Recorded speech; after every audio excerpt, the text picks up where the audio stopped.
wanginikeza ithuba elikhulu ngendlela enza ngayo ukuthi akwazi ukuthi uma ngabe elibone italent ngoba ekugcineni mhlambe ingoma abantu bengayazi kodwa okuzokusebenzela ukuthi ingoma ekugcineni kumele ihambisane nawe. Yes. Mawula angathi ingoma ya trend mangabe ingoma yaziwa ukuthi ingoma leya nansi sayidlala but wena mnini yawaziwa ukuthi eyakho.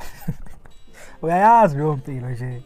Yebo. So ukhuzani ibanga noma indima edlala lo msebenzi wadlala indima enkulu ngokuthi athi kimi hayi sondela introduce kubantu ngoba phela wena wayesenayo nibiza ngani lento le yes yeah wayesenayo wayesekhona ebalazweni.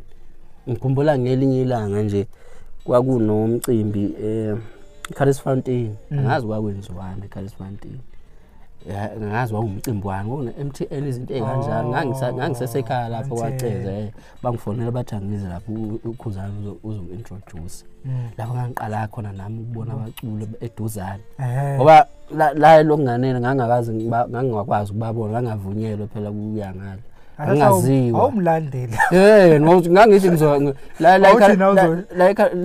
la elispark ngangavunyelwe ukuthi ungeke kubaculi futhi nanokuthi ngangafuna ukuyihlupha ngoba ngangazi ukuthi uzothi uyangale kubaculi yothini thuba ngubani yabo la wabe eCarlis Fountain ke ngenxa ukuthi ke ukhuzani wangibiza ke bangibeka lapha ngangiqala cabanga ngibuya namanje ukuthi yimi lo ngangigijimela ukuyoshutha ngikhumbula ngijabulela ukushutha noNjoko